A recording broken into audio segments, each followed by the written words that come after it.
Coucou toi, je suis Rachida du site lamandertribu.fr, maman de 8 enfants avec qui je vis la folle aventure de l'école à la maison. Grande passionnée de neurosciences, je te propose aujourd'hui de découvrir la théorie de Gardner sur les intelligences multiples. Et pour ça, j'ai une super invitée qui a accepté de se faire profiler. Donc aujourd'hui, je reçois Habiba de la marque Bedouin. Habiba, salam alaikum. Alaikum salam Rachida, comment vas-tu? Je vais très très bien, barakallahu fik, je suis ravie de... C'est un honneur, merci pour ton invitation. C'est moi qui suis honorée. C'est moi qui suis honorée. Je suis ravie de t'avoir pour cette grande aventure des personnes qui ont accepté de se faire profiler. Habiba, je vais te laisser te présenter avant tout. Vas-y, on t'écoute. Alors, comme tu as dit, je m'appelle Habiba, j'ai 32 ans. Donc, j'ai trois enfants en bas âge et je suis la fondatrice de la marque Bedouin.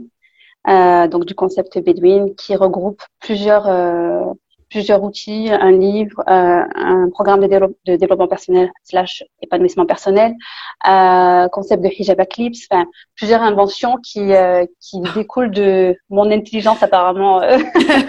Voilà, on va dire. Multicasquette, machallah. C'est ça. Voilà, résumé, je fais également des conférences dans le désert, donc toujours dans mon concept Bedouin. Voilà. Tous mes projets sortent de mon imagination et mon imagination, elle, c'est mon terrain de jeu. Mais on aura l'occasion d'en reparler. Exactement. Je pense que tu as compris en fait cette phrase qui dit fais de tes rêves une réalité. Ça se passe dans ta tête, mais après tu as décrété de les vivre. Exact. Ouais, moi quand c'est dans ma tête, ça me suffit pas en fait. Je suis pas une rêveuse. Beaucoup pensent que je suis une rêveuse parce que j'aime faire de la vidéo, j'aime faire des petits courts-métrages, etc. Mais non, je suis pas une rêveuse en fait. Moi quand je visualise quelque chose, je le réalise. En tout cas, je fais tout pour le réaliser. Ça m'intéresse pas de rêver d'un truc. Tout est accessible, quasiment tout est accessible dans ce que l'on peut imaginer. Donc à partir du moment où c'est accessible, moi je le fais. Sinon, j'y pense pas. Je vis pas avec la frustration en fait. Magnifique. J'ai pas de rêve, j'ai que des plans. C'est magnifique. J'ai que des plans. C'est génial. Ok, bah écoute Habiba, donc comme je l'ai dit dans la petite intro, aujourd'hui on va te profiler, on va un petit peu voir où tu te situes. Les experts. Voilà. Tu sais, je me demande si sur YouTube il y a moyen que je la mette la musique ou si je vais me faire striker. Franchement, tu sais, des copywriting et tout, non, mais il y a moyen, il y a moyen. Ok. Alors ça correspond. Ouais, c'est exactement ça. Ça va avec mon côté un petit peu psychopathe aussi, tu vois. Je vais te laisser. Bon, c'est bien si tu le dis déjà, c'est que tu vois, t'es consciente. Donc, Exactement, ça se soigne, la preuve. Habiba, t'en as fait quelque chose. Oui. Est-ce que tu as déjà entendu parler de la théorie de Gardner sur les intelligences multiples? Vaguement, mais j'aimerais bien que tu me fasses un petit topo, comme ça au moins je suis sûre de voir de quoi tu parles. Ouais. Alors, si je devais résumer ça, en fait, la théorie de Gardner, c'est une théorie qui a été mise en place par un cognitiviste, psychologue cognitiviste américain qui s'appelle Gardner, bien évidemment. Et en fait, il est venu un petit peu exploser le test du QI. Il est venu en fait, grâce à ses travaux, te montrer qu'il existe beaucoup plus de types d'intelligence qu'on essaie de nous faire croire aujourd'hui avec le test du QI. Le test du QI est là pour, tu sais, évaluer 2 types d'intelligence. Lui t'en montre 9. Donc effectivement, on sort bien des sentiers battus. Et donc aujourd'hui, on va te profiler. Je vais te poser 8 séries de questions hyper simples sur ta façon d'être au quotidien. Donc comme je l'ai dit, vous inquiétez pas, il n'y a pas d'équation du second degré, il n'y a pas de, tu vois, t'inquiète, je vais pas vous demander de me faire une disserte et tout ça, il n'y a pas de souci. On va juste voir un petit peu comment tu fonctionnes au quotidien. Et après t'avoir posé ces petites questions, donc moi je prends mes petites notes pendant ce temps-là. Et ensuite, on fera un bilan ensemble. Je te présenterai chacune des intelligences et on verra où tu te situes pour chacune d'entre elles. Est-ce que c'est bon pour toi? D'accord. Allez, bismillah, c'est parti. Bismillah, on est parti. Alors, première série de questions, je vais te présenter une série d'activités hyper simples. Et tu vas me dire, en fait, si ce sont des choses que tu pratiques ou que tu as pratiquées à un moment donné dans ta vie, des choses que t'aimes. Donc, est-ce que tu joues à des jeux d'échecs, jeux de dames, jeux de stratégie du genre, tes jeux de plateau et tout ça? Ça m'est arrivé. C'est pas un truc sur quoi je vais instinctivement, mais ça m'est arrivé d'y jouer. Ouais. Ok, d'accord. Est-ce que tu es à l'aise avec tout ce qui est jeu à base de lettres et de mots, genre le Scrabble, les mots croisés, tout ça? Oui, franchement, oui. Ça, ouais. Plutôt à l'aise, ouais. Plus que les jeux d'échecs? En fait, les jeux d'échecs, etc., c'est vraiment de la stratégie, etc. Ouais. Alors que les mots m'inspirent plus. Donc, vu que ça m'inspire plus, je vais plus aller vers ça. Voilà. Oh, mais je sais que si je m'implique sur l'autre, je vais aussi y parvenir, quoi. Pas de souci. Est-ce que tu pratiques du sport au quotidien? De façon hebdomadaire, oui. De façon quotidien, je sais pas si courir après les enfants, c'est du sport ou pas? Bien sûr, c'est du sport. Entraînement intensif, je dirais. Alors moi, en fait, ce que j'ai fait, c'est quand j'ai eu ma première fille, j'ai pris beaucoup de poids. Ouais. Parce qu'entre ma première fille et ma deuxième fille, elles s'étaient rapprochées, elles avaient 10 mois d'écart et j'avais aussi une épreuve familiale très lourde. J'accompagnais quelqu'un en fin de vie, quelqu'un de très proche, et donc je me suis réfugiée dans la nourriture et j'avais pris beaucoup de poids à cette période-là. Ouais. Et du coup, je m'étais pas, moi qui a toujours eu l'habitude d'être mince, c'est morphologique en fait, de me voir complètement différente, ça a été très dur pour moi ça a été difficile pour moi en fait. Okay. Donc ce que j'avais fait, comme à l'époque j'étais pas encore motivée pour reprendre le sport, ce que j'avais fait c'est que j'avais intégré le sport dans ma routine quotidienne. C'est-à-dire je pose ma voiture, je la pose toujours un peu plus loin. J'en parlais dans mon livre, je sais pas si tu te rappelles. Oui. Je me garais toujours un peu plus loin que pour marcher en fait, me forcer à marcher. Okay. Ou j'essayais de poser la voiture le plus possible. En fait, j'essayais de marcher et ça m'avait aidé à fondre en fait. Donc, mais depuis, j'ai repris le sport. J'ai une coach sportive une fois par semaine si je veux. D'accord. Et tu as déjà fait du sport en club et tout ça? En club, j'ai fait 5 ans de handball. J'étais très très forte en handball. On était championne de mon département. D'accord. Donc handball. Ok. Oui. Est-ce que tu aimes dessiner? Le dessin, est-ce que c'est quelque chose qui t'inspire? Alors, j'aime dessiner, mais je sais pas dessiner. Voilà, en fait, j'allais amener la nuance. J'allais dire, je t'ai pas demandé si tu sais dessiner. Je te demande si tu aimes dessiner. C'est pas pareil. Oui, j'aime dessiner. D'accord, le dessin, c'est bon. Est-ce que tu aimes cuisiner? Ça me saoule. Ça te saoule? Par contre, j'aime manger. T'aimes manger. Ok. Voilà. D'accord. Mais la cuisine, c'est vraiment le truc qui me saoule. Est-ce que tu es quelqu'un qui est à l'aise avec le chant, la danse et tout ça? Oui. Oui. Ok. J'ai pratiqué également. Ok. Balade dans la nature, ça t'inspire? Oui. Ah oui, énormément. D'accord. Super. Donc, tu vois, là, je t'ai déjà fait ta première liste de questions. Donc, tu as vu, hyper simple.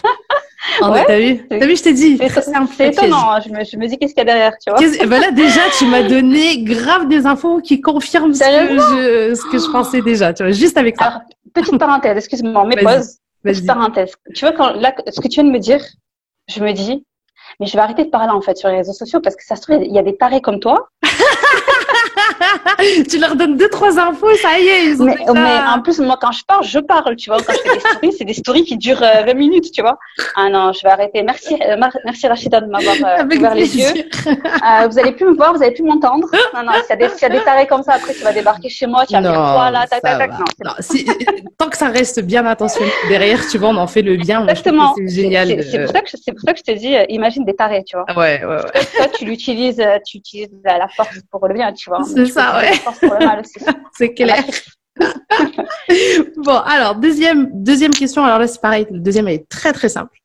Est-ce que tu es quelqu'un qui préfère travailler seul ou plutôt en groupe?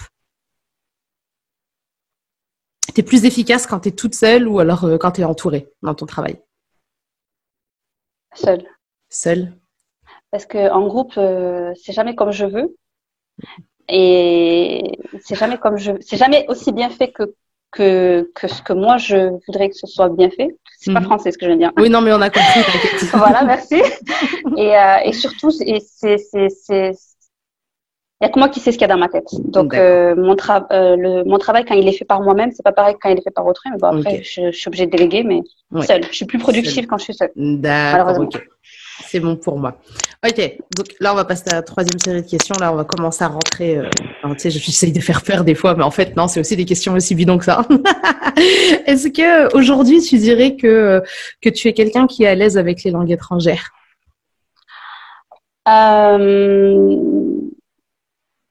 Tu maîtrises plusieurs langues ou... En fait, j'ai une oreille. Je me débrouille. J'ai une oreille. Linguistique, je sais pas si ça se dit. Ouais. Et c'est vrai que j'absorbe plutôt vite les. D'accord. les intonations, les mots, etc., etc. D'accord. Pas de souci. Donc, quand je vais à l'étranger, en général, je maîtrise, mais en fait, je maîtrise pas. Tu maîtrises pas, mais tu t'adaptes. C'est très, très bien. Non, voilà, j'arrive à m'en sortir, quoi. Ok. Est-ce que tu es à l'aise avec les chiffres au quotidien? Non, je suis allergique aux chiffres. Ok. Tu me dis 1 plus 1, j'ai même pas envie de te répondre parce que ça me fait mal à la tête déjà, tu vois. D'accord. Ok. J'ai fait les cours de maths à chaque fois, je me rappelle. Je déteste les maths. D'accord. C'est littérairement. Ouais. Tout à l'heure, tu me disais que tu vas te balader dans la nature et tout ça, c'est quelque chose qui t'inspire. Est-ce que tu dirais de toi que tu es une fan de la nature par excellence? Tu vois, genre, tu as des plantes chez toi, tu kiffes les animaux et tout ça, ou pas à ce point-là?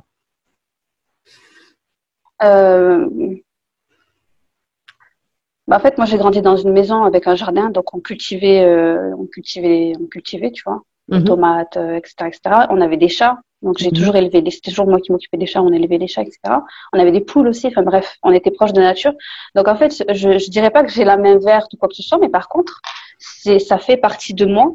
Enfin, c'est la continuité en fait. La nature, elle fait partie. Je suis pas mal à l'aise dans la nature. D'accord. C'est comme si elle faisait partie de moi, que je faisais partie de elle. Ok. Ça me va très très bien. Alors, il y a des questions que je vais te poser parce que je dois te les poser. Ça fait partie du profilage, mais bon, on sait déjà ce que tu vas nous répondre si on te suit un petit peu, mais on va quand même poser les questions. Est-ce que tu dirais que tu es quelqu'un de créatif? Oui. Largement. Très créative, inchallah. Est-ce que tu es quelqu'un qui a besoin un petit peu d'écrire pour faire un peu de travail d'introspection, un peu écrivain dans l'âme? Énormément, énormément. Très, très bien. Ok. Alors, allez. C'est créatif quand même. Bah oui, c'est ça. C'est pour ça que je te dis, on pose la question parce que je dois la poser, mais on sait. Mais au-delà du livre, j'écis très souvent sur mes stories. Tu sais, je fais souvent des textes. Voilà. Je suis souvent inspirée pour écrire. Beaucoup de textes. Ça me fait beaucoup de bien d'écrire, ouais. Oh, ok. Super. Ok. Alors là, je vais te donner une liste de phrases. Et tu vas juste me dire, en fait, si tu penses qu'elles te correspondent ou pas du tout chacune d'entre elles. Ok? D'accord. Ok. Je trouve facilement les failles dans les raisonnements des gens. Oui. Okay. Ça, c'est un truc qui énerve d'ailleurs. Oui, je sais. Je connais. J'offre spontanément de l'aide à mes amis. Oui. Ok. Je tiens mon environnement en ordre, chaque chose a une place. Elle a dit oui avant que je finisse la phrase. Oui, parce que je suis maniaque. Donc voilà, chez elle, il faut que ce soit la vitrine d'Ikea, sinon ça va pas. C'est nickel, rien qui dépasse. C'est ça. Je vais pas dormir tant que la cuisine elle est pas propre, le salon il est pas propre. Ok. D'accord. J'aime raconter des blagues. On se dit de moi que je suis plutôt farceur. Oui. Ok.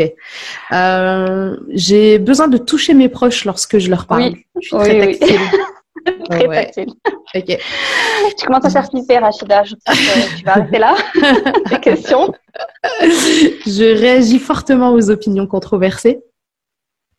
Dès que ça touche un sujet qui te tient à cœur, est-ce que tu réagis facilement? Ouais.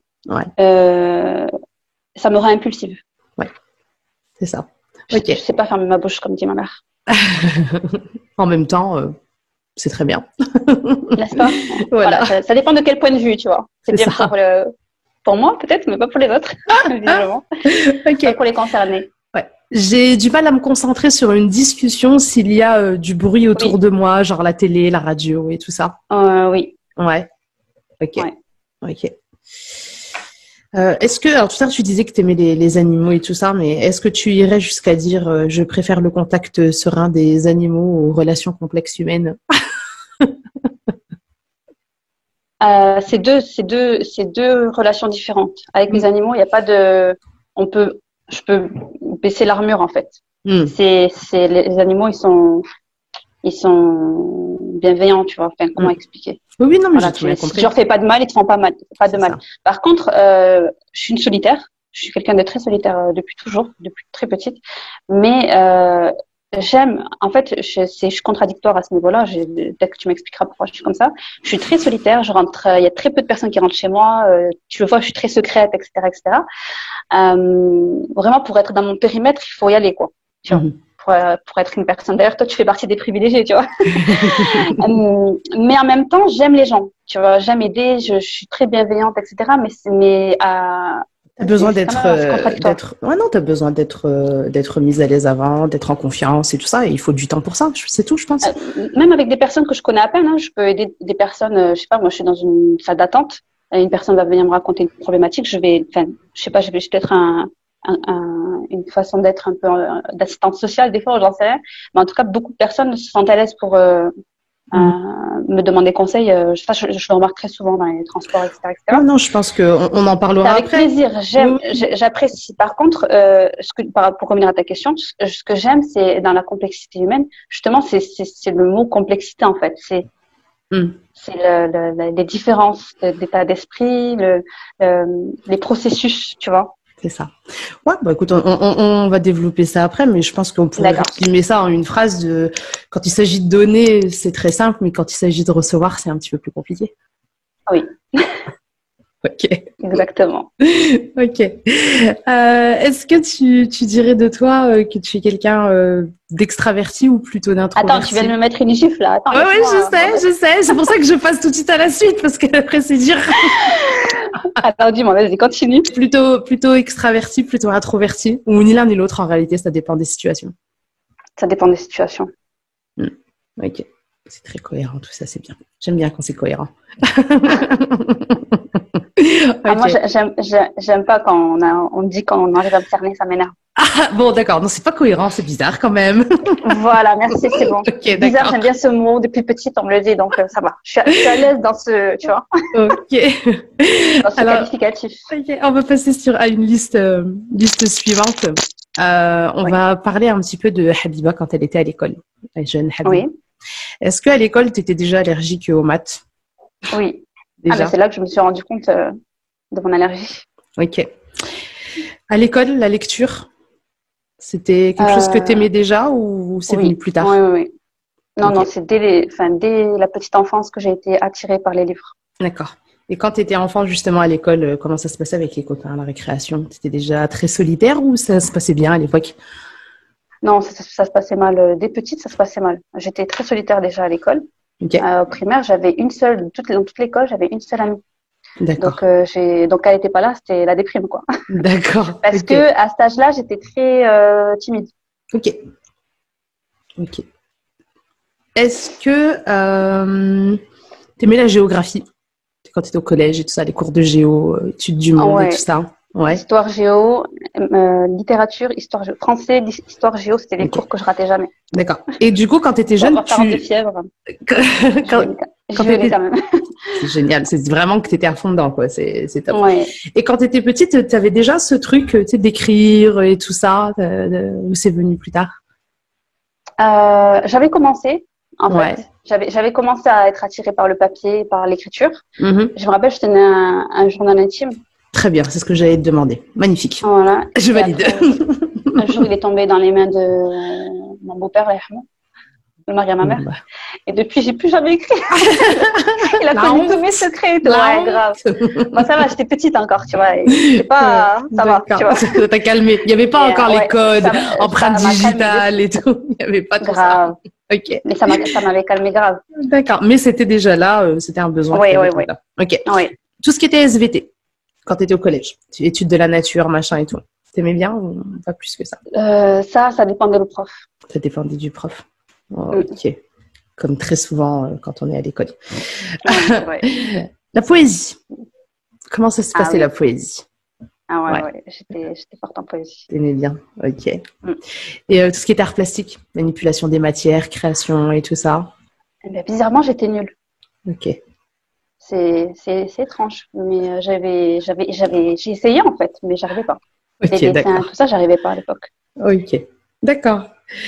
Bon, c'est très bien tout ça. Oh, c'est pas cohérent du tout. Oh, ça m'énerve. Bouh. Merci. Ok. Voilà, c'est bon. Ça fait plaisir à entendre. C'est je suis à l'aise dans ça, tu vois. Ok. Non, mais c'est souvent tu sais, comme je dis, les esprits les plus torturés qui se rendent pas compte que c'est très très simple en réalité, tu vois. C'est quelque chose que je dis très très souvent. Tout a un sens, tout est relié et tout ça. Bon, on va continuer. Il nous reste 2 séries de questions. Ok. Là, pareil, je vais te redonner encore une liste de phrases et tu vas simplement me dire si tu penses qu'elles te correspondent ou pas. Ok? Ok. Oui. Est-ce que tu dirais que tu as la fibre de la communication? Oui. Est-ce que tu dirais que tu as un raisonnement logique, que tu aimes les protocoles, tu sais, les étapes, petit 1, Non. petit 2, petit 3? Okay. Enfin, j'ai un raisonnement logique selon mon prisme. Selon ta logique. Voilà, c'est ma logique. Visiblement, c'est pas la logique de tout le monde. Ok. Est-ce que tu penses avoir un bon sens de l'orientation? Non. J'ai même un gros problème avec l'orientation. D'accord. Très gros problème. Je peux passer par la même rue tout le temps, je vais pas retenir. D'accord. Est-ce que tu dirais que tu es une personne aujourd'hui qui est proche de ta nature, de la nature, pardon, et de ton environnement? De la nature extérieure, tu vois? Ouais, Oui. la nature et ton environnement et tout, c'est quelque chose qui est, on l'a dit tout à l'heure, oui. Mais bon, je repose quand même. C'est pour confirmer si vous n'êtes pas des mythos, tu sais, si vous m'avez pas dit un truc voilà, avant et ça. après dire, autre chose après. Est-ce qu'aujourd'hui tu dirais que tu es un peu la championne des travaux manuels? Pas à ce point-là. C'est quoi un travail manuel? Tout ce qui va être travail manuel, ça peut être tout ce qui va être loisirs créatifs, comme ça peut être la création au sens large du terme. La création dans ma tête, oui. Mais après, dans la matière, c'est plus difficile. D'accord. Là, je délègue. D'accord. Ok. Est-ce que tu dirais que tu es stratège? Stratège dans quel sens? Non, je suis intuitive. Intuitive, ok. Et c'est vrai que d'un point de vue extérieur, beaucoup voient une stratégie cohérente, etc. Alors qu'en fait, c'était pas calculé. C'était pas calculé. C'était pas calculé, mais au final, ça donne quelque chose de cohérent. Mais à la base, j'ai juste suivi mon intuition. Ouais, donc toi, tableau graphique, machin et tout, non, quoi, ça te parle pas trop. Ah non. Ok. Oh, d'accord. J'ai des boutons qui sortent rien que Ok. Est-ce que tu dirais que tu es un petit peu philosophe dans l'âme, tout ce qui va être conception de la vie, machin et tout ça? Oui, énormément. Ok. Est-ce que tu dirais que tu es une vraie blagueuse, qu'avec toi on s'ennuie jamais? Oui. Ouais. Ok, très bien tout ça. D'accord. Dernière série de questions avant de passer. Allez, là déjà, je veux savoir. Non, d'accord. Non. On va faire dernière série de questions et après on va faire le bilan étape par étape, ok? D'accord. Ok. Donc là, on va voir un petit peu comment tu réagis quand tu es en groupe. Donc que ce soit, je sais pas, des réunions de famille, des réunions avec des amis, bref, quand tu es en groupe. Est-ce que tu es quelqu'un qui a une excellente mémoire des dates, des prénoms, des événements? Non. C'est un gros problème d'ailleurs, ça. Ok, d'accord. Avec des personnes. Oh oui, bon, putain, c'est pas pour ça, ils seront vexés pour autre chose, donc. Je peux comprendre. Ouais. Enfin, moi, je vois quand une personne, je l'ai vue qu'une fois dans ma vie, elle se rappelle de mon prénom, ça me fait plaisir. Donc, je peux comprendre que certains, ça les vexe. Moi, je le dis, en fait. Je dis, vous savez, j'ai une bonne mémoire des visages. C'est-à-dire que quand j'ai rencontré quelqu'un une fois, quand je vais la revoir, je sais qu'on s'est déjà vu. Mais les prénoms et tout ça. Voilà, les prénoms, les dates, tout ça, c'est un gros problème. Ouais. Ok. Est-ce que tu es quelqu'un qu'on consulte quand il y a un conflit? Ça dépend qui. Alors, ceux qui veulent pas vraiment résoudre le problème, ils viennent pas me voir en général. D'accord. Ok. Donc, tu es un bon médiateur, en fait, puisque tu sais résoudre les conflits, alors. Ça dépend avec qui. Avec ceux qui ont envie, en tout cas. Voilà. Ceux qui veulent que je prenne parti, ils savent qu'ils vont pas venir me voir. Mais ceux qui veulent vraiment un avis impartial, un avis sincère, un avis honnête, ils viennent pas me voir en général. D'accord, ok. Est-ce que, donc voilà, on a dit d'une réunion animée avec du monde et tout ça, est-ce qu'il t'arrive en fait, dans ce genre d'événement, de te retrouver très facilement perdue dans tes pensées toute seule, même si autour de toi ça part dans tous les sens? Ah oui. Ça. Et je n'écoute pas les conversations, même si je suis au milieu des personnes. D'accord. Je n'écoute pas en fait. Moi, je suis ailleurs. D'accord. Et ça aussi, ça vexe beaucoup de personnes. Mais en fait, si tu m'as pas regardé dans les yeux, que tu me parles pas, j'écoute pas ce que tu dis en fait. J'ai pas cette curiosité-là de vous parlez de quoi, vous dites quoi. Non, moi, je suis dans mes pensées, je suis ailleurs. Parfait. D'accord. Est-ce que tu es du genre un petit peu maintenir, tu sais, l'environnement propre au fur et à mesure? C'est la personne qui ramasse les gobelets au fur et à mesure, qui machin. Je fais pas tout d'un coup. Moi, je fais rarement tout d'un coup. Je fais tout au fur et à mesure. Très bien. Ok. Est-ce que dans ce genre d'événement, est-ce que genre d'événement, tu restes difficilement assise bien longtemps sans bouger? Oui. Ouais, t'as la bougeotte. Donc là, tu vois, je bouge partout tout le temps. Oh punaise, c'est super assise dans la vie de ma mère. Est-ce que, alors, tu sais, dans ce genre d'événement, il y a toujours une tête pensante qui organise, qui dit toi tu fais ci, toi tu fais ça, blablabla, blablabla. Est-ce que toi, en fait, quand on te demande d'exécuter une tâche, est-ce que tu as l'impression de toujours avoir besoin de savoir pourquoi tu dois le faire avant de le faire? Oui. Oui. Ouais. Si j'ai pas compris, ça m'énerve. Je suppose. T'es pas un exécutant discipliné qui fait. Exactement. Non. C'était même la problématique numéro 1 dans le salariat. Ouais. Si j'ai pas compris pourquoi, ou si j'ai pas compris l'intérêt, ou si en plus, ou pire, je trouve que c'est incohérent ou inutile, ça m'énerve en fait. Donc, je peux pas le faire. Okay. Je le fais en traînant des pieds, quoi. Est-ce que tu fais partie de la team flashback? Tu sais, ceux qui aiment regarder des vieilles photos, des vieilles vidéos, machin et tout ça, en famille et tout? Ouais, j'ai un côté nostalgique, oui, c'est vrai. Ouais. Ok. Je suis même, oui, mais nostalgique pour finir avec ça. Oui. Toi, tu parles de photos de famille, tu parles de. Oui, mais moi, je parle aussi d'époques que je n'ai pas vécues. Ok. D'accord. Je suis nostalgique d'une certaine. Voilà. Ok. Dernière question. Est-ce que dans ce genre d'événement, parce que tu m'as dit que tu étais parfois un peu perdu dans tes pensées et tout ça, est-ce que tu te surprends à un peu, tu sais, battre de la mesure sur la table? Tu sais, quoi battre de la mesure? Mais tu sais, des gens qui font du bruit sur la table avec leurs doigts, avec. T'as jamais vu ça? Moi, j'appelle ça le tonton relou. Comme des tocs là, un peu. Rythme un petit peu comme ça, un petit truc. Alors attends, je réfléchis bien. Est-ce que tu fais ça? Waouh, c'est une bonne question ça. Tu sais pas? Bon, écoute, on va laisser de côté. Si tu sais pas, c'est pas grave. Mais ça m'étonnerait pas que tu le fasses. En fait, alors, je dois avoir je fais des gestes, mais pas sur la table. C'est plus des trucs sur moi, ou tu vois, sur ma peau, enfin, tu vois.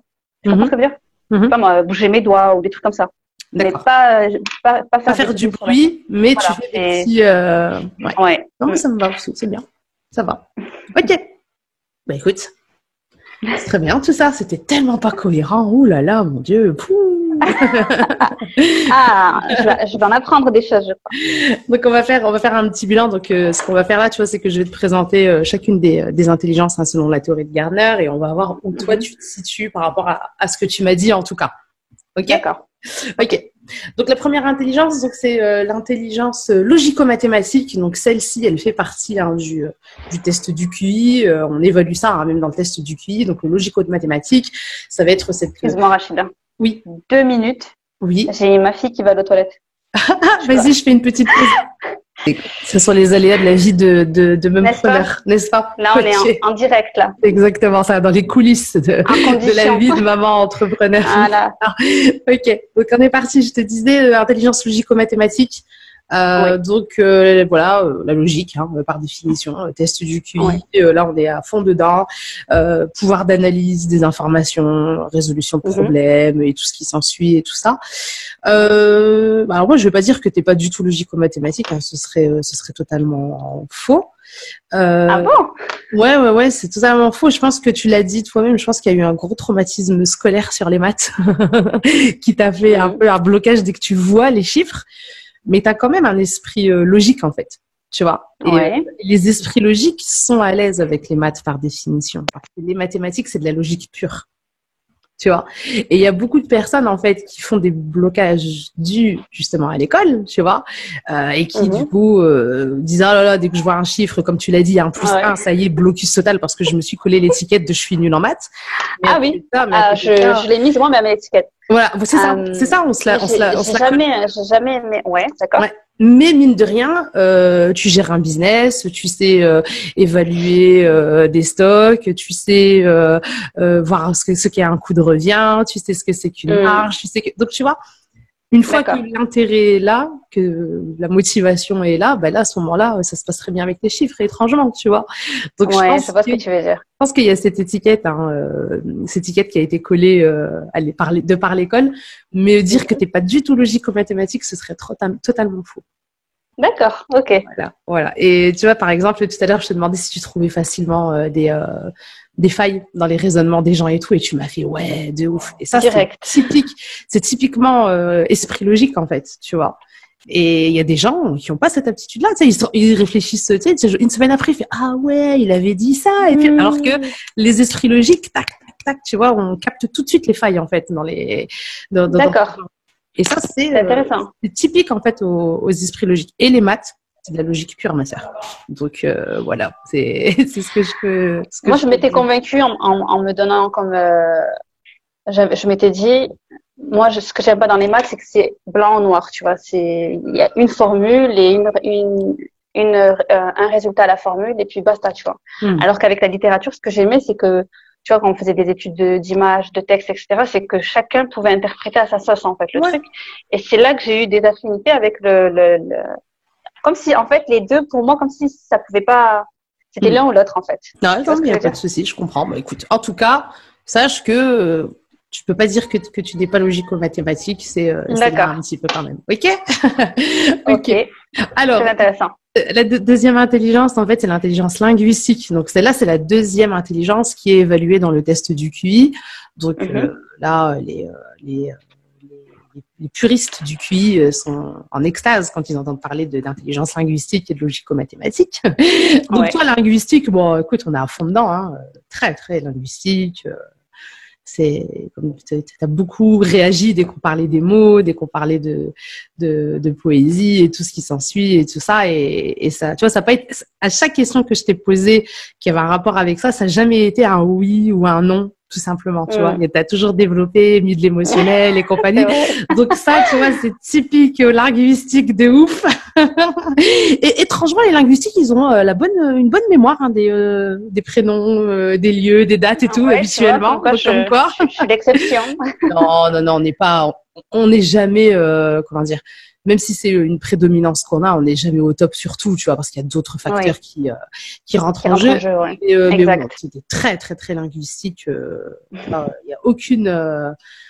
quand tu regardes le truc, tu vois, tout est validé en fait sur le côté linguistique, à part l'histoire des prénoms et tout ça. Donc on est bon. Ah, c'est encourageant. Ouais. Ça te va bien d'écrire des livres. On attend le suivant. Voilà, je dis ça comme ça. Voilà. J'en prie. Okay. Alors, intelligence suivante, on va partir sur sur un truc qui est aussi très très même j'ai envie de te dire, c'est peut-être ton intelligence majoritaire. Enfin, vraiment, c'est on t'a perdu Habiba. Excuse-moi. Oui. C'est bon. Donc l'intelligence intrapersonnelle. Ah là, t'as une ça, je l'ai découvert très récemment. Ça s'appelait comme ça. Ouais. Je rentre très facilement en contact avec les gens. Non, là, c'est plutôt l'inverse. C'est le contact avec toi-même. Ah, l'introspection. C'est l'introspection. Oui. Ah, l'introspection, oui. Ça, c'est... Ouais, c'est vraiment ça fait partie de mon quotidien même. Ah ouais, non, mais c'est fou, quoi. Mais je pensais que c'était pour tout le monde, en fait, comme ça. Pas du tout. C'est vraiment récemment que j'ai compris que tout le monde n'était pas axé sur l'introspection. Non, en fait, les intrapersonnels. Moi, c'est un besoin, en fait. Alors, c'est un besoin, mais c'est aussi une facilité que tu as, en fait. Tu vois, t'as cette facilité, en fait, de savoir mettre des mots sur ce que tu vas ressentir, sur tes besoins et tout ça. Donc, il y a des personnes qui vont faire un travail d'introspection parce qu'elles pensent qu'elles en ont besoin. Il n'y a aucun souci avec ça. Mais ça va être un effort.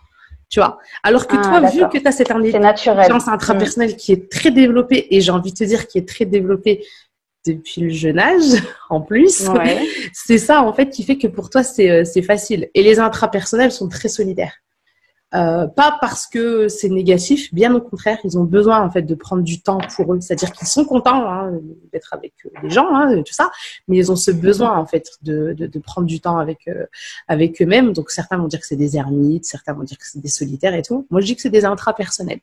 Ils ont besoin. Ouais, c'est plutôt juste. Voilà. C'est un besoin. Ouais. Et après, je me demande même si chez toi c'est même pas exacerbé, tu vois. Je me demande si on n'est pas même jusqu'à de l'hypersensibilité et tout ça. Je ne sais pas. C'est toi qui sais. Moi, je ne pose que des petites. Il y a ça un peu. Ouais. C'est vrai que ça se tient à ce que tu dis parce que c'est comme ça que je le ressens aussi. Et d'ailleurs, les moments où j'ai trop absorbé émotionnellement des énergies en fait, qu'elles m'appartiennent ou qu'elles soient des autres, tu vois. Je sais pas, moi j'ai écouté les problèmes de quelqu'un ou juste comme ça. C'est ça. Quand quand le vase il est plein, je peux plus en fait, je peux plus accueillir plus, tu vois. Donc je parle plus, je m'enferme, j'ai besoin de traiter le. Ouais. et de vider tout ça en fait. Ça me va, c'est cohérent. Alors après, tu sais, le petit truc que je peux te donner, bon, parce que moi je suis très portée sur les enfants, hein, vous savez, je dis toujours ce que je fais avec vous. En réalité, ce qui m'intéresse, c'est ce que vous allez transmettre à vos enfants. Tu vois, il y en a qui disent ouais, nous, tu t'en fiches de nous. Pas loin. Non, je rigole. Non, mais en général, c'est de l'hypersensibilité. Un parent hypersensible a souvent au moins un enfant hypersensible, tu vois. C'est ça. Sur les 3, j'en ai une qui est comme moi. Ouais, et c'est cool en fait de te dire en fait que tu as la possibilité de lui apprendre à en faire une force en fait, parce que c'est ça en fait l'intelligence intrapersonnelle, c'est savoir ne pas tomber dans l'excès en fait d'absorber et de se laisser envahir, tu vois. L'intelligence intrapersonnelle, quand elle est vraiment développée, elle te permet vraiment de comprendre les choses et de savoir justement poser les barrières, tu vois. Mais ouais, non, si, chez toi, c'est très présent et l'intelligence intrapersonnelle, elle est utilisée au quotidien, mais de façon hyper différente dans des métiers qui n'ont rien à voir, tu vois. Par exemple, je sais pas ce que je pourrais dire, les profilers.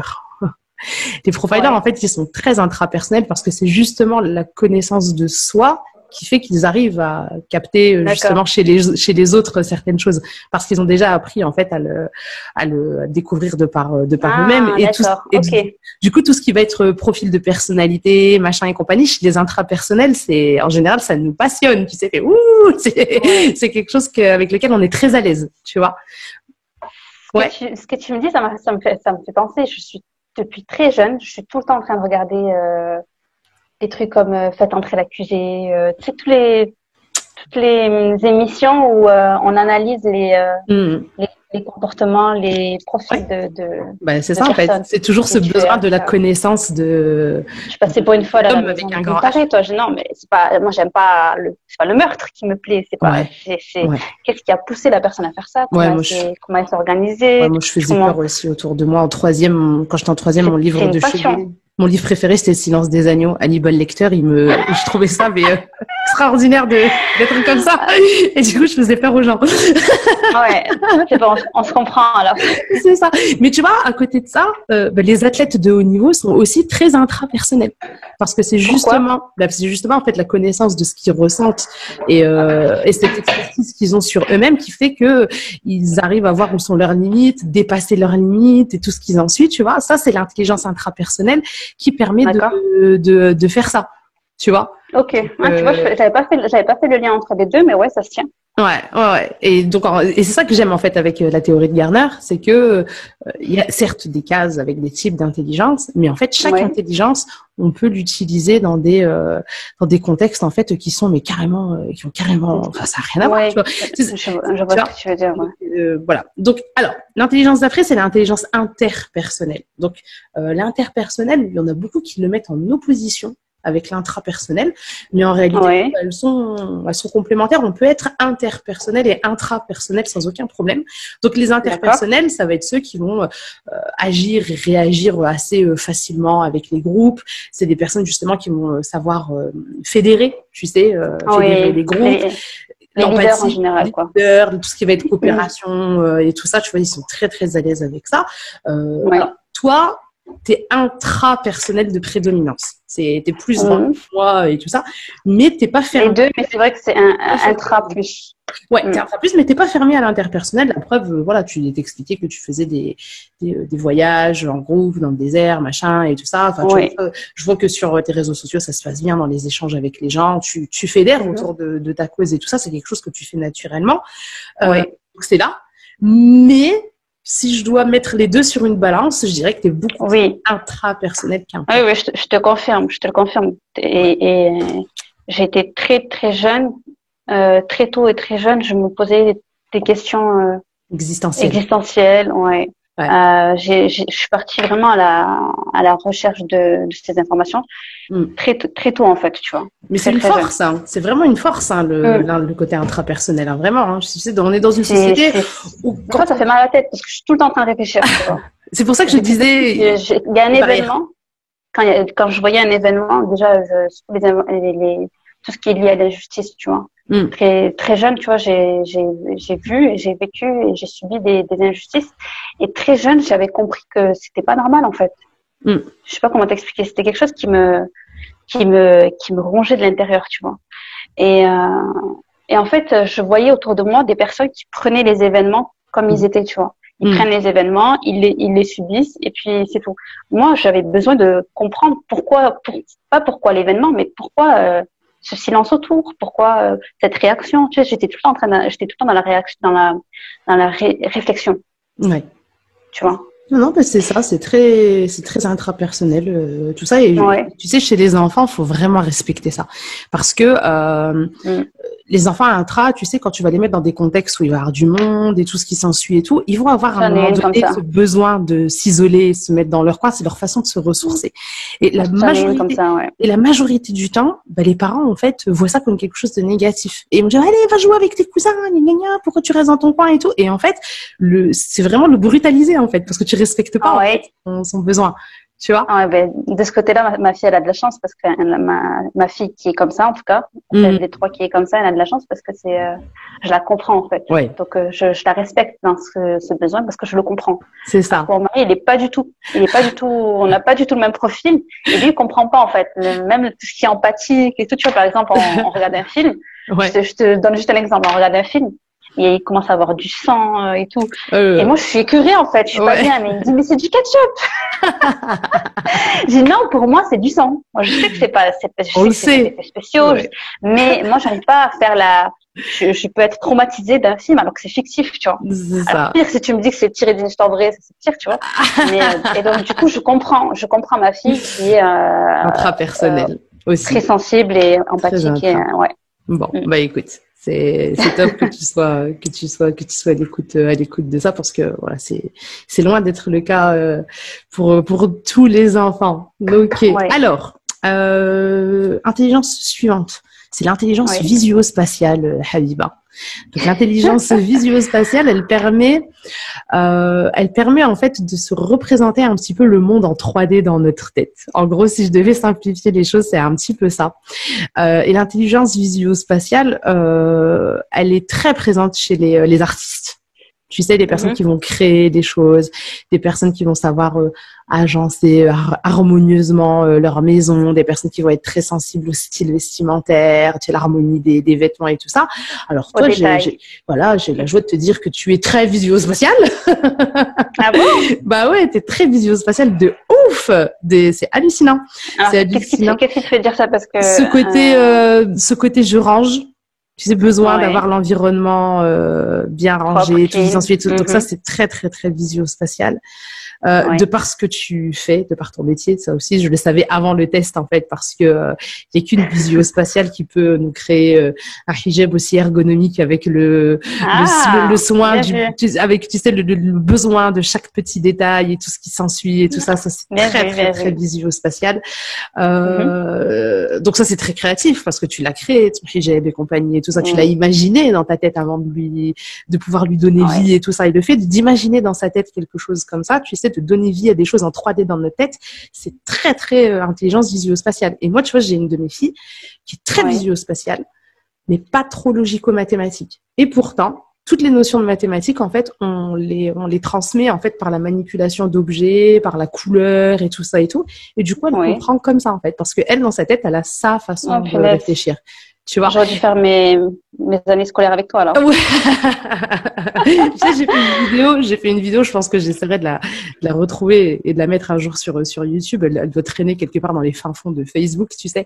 Je montre, en fait, comment elle a compris comment on faisait des additions à retenue, mais par la manipulation d'objets, en fait. Et en fait, aujourd'hui, elle pose ses opérations comme tout le monde sur une feuille et tout, mais dans sa tête.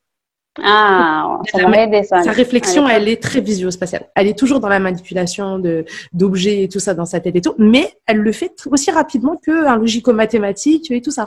C'est juste que ça respecte sa façon de voir. En fait, tous tes enfants, tu leur enseignes selon leur profil, quoi. C'est exactement ça. C'est une richesse, ils ont vraiment beaucoup de chance. Écoute, j'espère qu'ils s'en rendront compte un jour, parce que pour eux, là, c'est leur normalité aujourd'hui.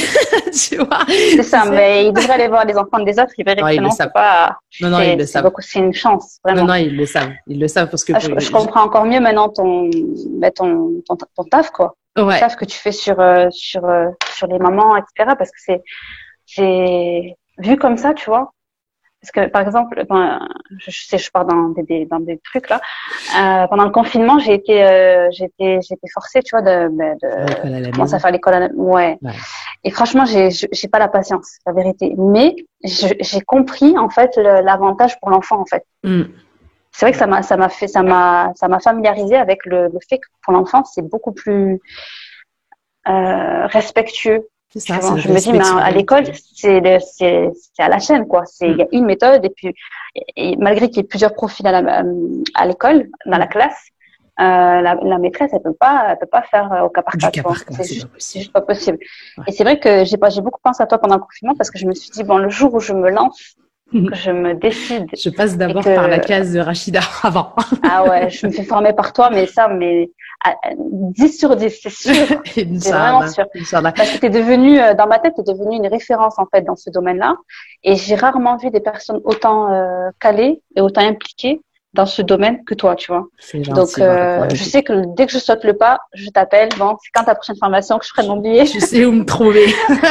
Non, mais c'est ça, en fait, ce que tu as dit tout à l'heure, c'est exactement ça. C'est-à-dire que moi, mes enfants, chaque notion, chaque notion, elle est apportée différemment en fonction du profil, en fait. Tu vois, tu t'adaptes. Tu t'adaptes à l'enfant et tu lui demandes pas, lui, de s'adapter à ta logique à toi, en fait, tu vois.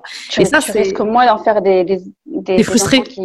Des frustrés, en fait, tu vois. Frustrés ou l'échec scolaire, etc. C'est ça, c'est exactement ça. Je me rends compte que j'ai pas été très, très loin dans mes études. J'ai eu un bac, mais, tu vois, j'ai pas un bon souvenir de l'école, malgré que j'avais des excellentes notes dans les matières qui m'intéressent, je dis pas plus, tu vois. Comme je te disais tout à l'heure, le français, l'histoire, la géo, le sport, les langues, je rappelle, c'était l'espagnol. Ma langue favorite, c'était l'espagnol à l'époque. Mais je me considérais en échec scolaire, malgré que j'avais des bonnes notes, parce que je voyais plus. Tu focalisais sur les maths, machin à côté et tout ça. Exactement. Ouais. Mais ça se tient à ce que tu me dis, parce que je sais que les maths, quand tu m'as dit que tu as été traumatisée, en fait, c'est vrai. Mais c'est pas à l'école que j'ai été traumatisée des maths, c'est en parallèle de l'école, dans mes premières années de primaire, une personne a essayé de m'enseigner les maths à l'ancienne, c'est-à-dire à coup de, c'était quoi déjà? Je sais plus quel objet, mais bon, c'est. Ouais, bon, vaut mieux pas savoir, j'ai envie de dire. Tu vois. Et donc du coup, ça m'a. T'as fait le lien entre ces événements-là et. Tu vois, tu m'as dit ça tout à l'heure et le temps que ça monte dans mon cerveau, c'est vrai que. Tu vois. Ouais. Ça m'a dégoûté des maths. Ouais, tu vois, c'est très très bien, c'est de mettre des mots là-dessus. Ça te permet d'enlever justement ces fameuses pensées limitantes, de dire je suis nulle en maths. Réconcilier peut-être. Avec les chiffres, qui sait. Non, c'est ça. Mais tu sais, moi, j'ai mon aîné qui est très très logique aux mathématiques, mais très très aux mathématiques et tout. Et pourtant, elle a pas choisi de faire un bac S. Enfin, l'équivalent d'un bac S, parce que ça a changé. Elle a choisi quoi? Mais en fait, même si elle est très très bonne en maths, en sciences et tout ça, elle voue une passion pour la géopolitique. Tu vois. Ah. Tu vois, c'est un truc qui la fascine elle lit des bouquins, tu sais, des biographies Sérieux? Tu sais, elle a un bouquin. Une fois, on est parti à la librairie, je lui ai donné un budget, je lui ai dit, vas-y, achète-toi un bouquin. Parce qu'en général, elle emprunte beaucoup à la bibliothèque. Et parfois, pour elle, c'est lui faire plaisir que lui acheter un livre. Bon, chacun ses délires dans la vie, tu vois. Et c'était genre il y a 2 ans. J'ai envie de dire, ça se voit que c'est ta fille, quoi. Voilà, c'est ça. Donc c'était il y a 2 ans. Donc, les chiens ne font pas les chats. C'est exactement ça. Et il y a 2 ans, donc elle était en 3e, ça veut dire, il y a 2 ans. Elle était en 3e. Et elle est revenue avec un bouquin comme ça, de plus de 500 pages. Et c'était la biographie de l'un des bras droits d'Hitler. Et elle l'a, avalé, mais comme ça, quoi. Tu vois, elle me dit vraiment c'est génial et tout, regarde et tatati tatata. Puis je dis ouais bon ok, il n'y a pas eu d'erreur à la maternité, c'est ma fille. Ok. Ouais. tu vois, et donc du coup je la laisse, je l'ai laissé faire ses choix. Voilà, je l'ai laissé faire ses choix, tu vois, même si donc elle a des capacités pour faire autre chose, je la laisse se diriger vers ce qu'elle aime. Et du coup tu vois, on n'a pas inhibé ce côté linguistique qui est très présent chez elle. Et en disant tu vois les maths tu sais dans le système scolaire classique tu sais le bac S on dirait c'est l'élite tu vois c'est la possibilité de faire un bac S ou un bac L on te dit faire un bac S tu vois parce que c'est vrai et du coup je voulais pas faire cette chose là avec elle parce que moi je l'ai subi justement tu vois en tant qu'enfant j'ai fait un bac S parce que je n'avais pas le choix on m'a dit de faire un bac S mais en réalité si tu veux réussir ta vie il faut que tu aies un bac S voilà alors qu'en réalité j'étais plus portée sur les langues et tout ça tu vois mais j'ai fait le bac S en souffrant et je me suis dit il est hors de question que je fasse ça à mes enfants en fait tu vois et du coup quand elle est rentrée en seconde elle a fait je l'ai accompagné parce que c'est mon travail en tant que parent, mais je l'ai laissé choisir parce que maintenant il y a tout un système d'options et tout dans les lycées, tu vois, il y a des matières principales et après des options. Il y a plus c'est bac S, bac machin et tout ça, bon, c'est un gros délire, tu vois. Bref. Et elle a eu envie de faire une LV3. Troisième langue. Ouais, donc sa première. Alors sa première c'est l'anglais. Ouais, la base. La deuxième c'est l'arabe. Et elle s'est lancée dans une LV3 chinois. Chinois en plus. Ouais, chinois. Et mandarin quoi. Mais le pire c'est qu'elle kiffe quoi. Mais de ouf. Elle continue là et du coup elle s'est mis un défi en fait avec sa prof de chinois parce qu'elle m'a dit écoute maman, entre guillemets si je passe l'arabe en LV2 c'est entre guillemets trop facile. Parce que je fais de l'arabe depuis le CP et tout ça, et je continuerai à faire. Elle veut la difficulté. Elle veut la difficulté, ben en fait elle passe LV2 chinois. Voilà. Tu vois, elle a décidé de passer la LV2 chinois. Ça, c'est ta fille, ça. Voilà, exactement, tu vois. Comme quoi, pour elle, le bac, il faut l'avoir. C'est une formalité, mais tant qu'à faire, autant kiffer, tu vois. Il faut du challenge. Elle est stimulée par le challenge. C'est ça, tu vois. Et ça, tu vois, c'est venu de ça, de cet accompagnement personnalisé, de l'accompagner et de pas lui proposer des cases, des cadres et de lui dire c'est comme ça et c'est tout, tu vois. C'est une richesse. C'est vraiment une richesse, quoi. Ouais, donc bon, écoute, comme je dis toujours, à la 16 ans, on verra ce que ça donnera et on verra ce que ça donnera pour ses frères et sœurs. Mais en tout cas, mon but, moi, c'est vraiment Mais déjà, à 16 ans, elle a un état d'esprit que beaucoup d'adultes n'ont pas. Donc, je m'inquiète vraiment pas pour elle. Ouais, écoute, affaire à suivre. Donc, on va revenir sur ton intelligence visio-spatiale, hein, comme on a dit, qui était très, très, très présente chez toi. L'intelligence visio-spatiale, tu sais, c'est quelque chose que tu vas trouver chez les comment on appelle ça, les dessinateurs de mode, les stylistes. Les stylistes, voilà, vont être très visuo-spatial. Les architectes sont très visuo-spatial aussi. Les peintres sont très visuo-spatial. Le géographe va être très visuo-spatial. Donc, tu vois, c'est une intelligence, mais que l'on va retrouver dans des branches très, très, très, très, très différentes, tu vois. Un caméraman, est très visuo-spatial, les caméramans. Oui, ils visualisent des scènes, etc. C'est ça. Donc, toi, chez toi, je pense que du coup, est-ce que, tu vas peut-être me confirmer ça ou pas, mais est-ce que tu as une mémoire très visuelle? Oui. Ouais. Non, mais ça m'étonne pas parce que t'es vraiment une prédominance spatiale. Mais en même temps, comme je te disais, j'ai pas le sens de l'orientation, tu vois. Ouais, ben c'est ce que j'allais dire. J'allais te le dire juste après. J'ai dit c'est marrant parce que le seul truc sur lequel tu corresponds pas au profil visuo-spatial classique, c'est le sens de l'orientation. Tu vois. Je pense avoir une explication. C'est que même quand je conduis. Tu sais, je te parlais je reconnais très rarement les routes, etc. Parce qu'en fait, même quand je conduis, je suis pas concentrée sur la route. T'es dans ta tête encore. Donc, comme je suis dans ma tête, je retiens pas, en fait, les panneaux, les machins et tout, tu vois. D'accord. Je pense que c'est lié. Bah, écoute, pour moi, c'est cohérent et tout ça, tu vois, parce que ce côté intrapersonnel et visio-spatial, toi, t'as vraiment su les exploiter jusqu'au bout, tu vois, parce que les visio-spatiaux, quand ils utilisent leur imagination à bon escient, ça donne des trucs de dingue, en fait. Et c'est exactement ce que tu fais, toi, parce que l'imagination, c'est quelque chose qui est très, très présent chez les visio-spatiaux et qui est vital, en fait, chez eux, tu vois. Et toi, t'as vraiment respecté ça et t'es parti plus loin encore, donc je trouve ça très beau à voir, moi. C'est ce qui a fait mon bonheur, en fait. Tu vois, en tant que salariée, j'étais frustrée dans un truc un moule, quoi, tu vois. Ouais. Et l'entrepreneuriat, moi, je le vois pas comme un travail, en fait. Même si c'est difficile, il y a des difficultés, c'est lourd parfois, tu vois. Il y a des responsabilités, etc., etc. Mais la majorité du temps, je me sens libre parce que j'imagine un projet, je le réalise, tu vois, et je le réalise à ma sauce, tu vois. Quand j'ai commencé à parler tu sais, quand on me disait, voilà, ce serait bien que tu fasses des conférences après mon livre, on m'a beaucoup demandé, voilà, tu devrais faire de la conférence, j'aimerais te voir, t'entendre, etc. Mais moi, j'avais ce blocage de me dire, mais voilà, je loue une salle, je fais de la conférence. Non, c'est pas Habiba, c'est pas Bedouin, tu vois. Et en fait, j'ai créé, entre guillemets, une opportunité quand j'ai fait mon teasing pour mon planeur. Tu te rappelles le Bedouin Planner que j'avais sorti? Ouais. Je commençais à faire des zines parce que même mes teasings, tu vois, c'est de la créativité. Donc, je faisais un teasing sur Insta où je disais tous les jours, je mettais comment on appelle ça? Un indice. C'est ça. Et en fait, le planeur, il t'invite à une introspection, justement. On en revient à ce que tu disais. Le planeur, c'est un outil que j'ai créé pour t'organiser et pour te pousser à l'introspection. Je te fais répondre à des questions, etc. En fait, c'est la façon dont moi je suis avec moi-même que j'ai mis dans cet outil, tu vois. Donc, ça colle totalement avec ce que tu viens de me dire. Et quand j'ai fait mon teasing, moi, je marche beaucoup à la métaphore. Tu le vois à travers mes vidéos, à travers mes textes. Je parle beaucoup avec la métaphore, tu vois.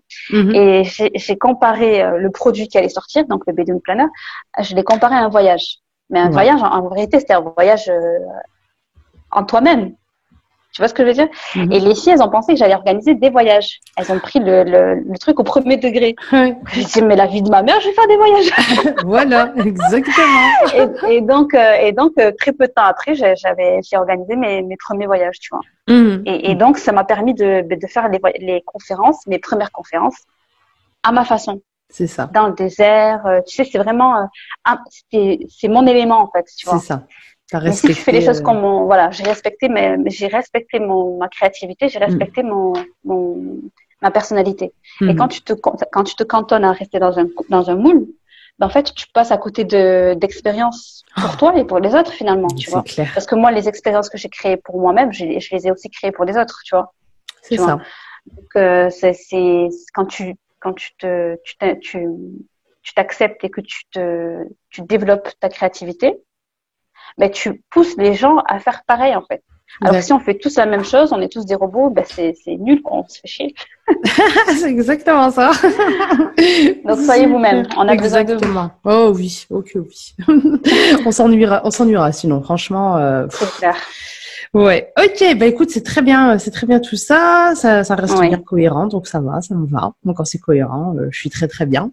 C'est bon, tu vas dormir cette nuit. C'est ça. Donc attends, on n'a pas fini, hein. On a encore d'autres intelligences à voir. On a fait la moitié. Ah ouais. On a l'intelligence kinesthésique, Habiba. Donc l'intelligence kinesthésique, ça va être plus cette aptitude à utiliser son corps, tu vois, pour communiquer, pour exprimer les choses et tout ça. Donc, ça va être aussi cette aisance à la manipulation, cette aisance à la motricité fine. Enfin, voilà, tu vois, ça, c'est le kinesthésique. Donc, ça, on le retrouve chez les personnes qui font du sport et tout ça. Alors, toi, kinesthésique, c'est ambivalent, on va dire. Je vais pas dire que c'est là de ouf, mais je dirais pas que c'est pas présent non plus. Parce que t'as la bougeotte et tout ça, donc ça c'est les kinesthésiques. Et c'est pour ça que les enfants, en fait, les enfants sont naturellement kinesthésiques par définition. Les enfants par essence sont kinesthésiques, et c'est pour ça que les enfants, on les force à l'école à rester assis, à subir. Mais ils ont toujours ce besoin de bouger, de gesticuler, de toucher, machin. Et c'est pour ça que c'est très difficile pour des enfants quand ils sont jeunes, surtout au début, de rester assis longtemps. Tu sais, à l'école, ils ont besoin de se lever, de machin et tout. Et après, bon, bah voilà, l'école les formate pour apprendre à rester assis. Et ça donne. Il y a les rebelles comme nous, ça marche pas après. C'est exactement ça. Et en fait, ça donne aussi des fois chez des adultes des tics de compensation. J'appelle ça des tics de compensation. T'as des personnes parfois que tu vas voir, en réunion, tu vas voir que, alors, en haut, ils sont statiques. Mais en bas, t'as la jambe qui tremble, qui bouge et tout ça. Et ça, en fait, c'est le côté kinesthésique, en fait, qui s'exprime. Et en fait, à l'école, bah, les enfants, très souvent, ceux qui sont très kinesthésiques en tout cas, bah en fait, vont développer ça en mode j'ai besoin de bouger, donc je bouge, mais il faut pas que ça se voit pour que le prof il me dise pas arrête de bouger. C'est vrai. Tu vois? C'est vrai.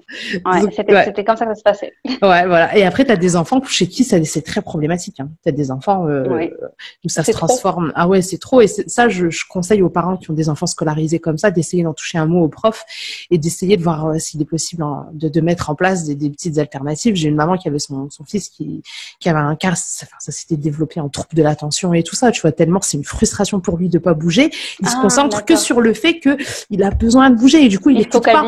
Et du coup il écoute pas ce qu'il y a autour et tout ça. Et en fait, ils ont juste mis en place un genre de ballon de gym à la place de sa chaise.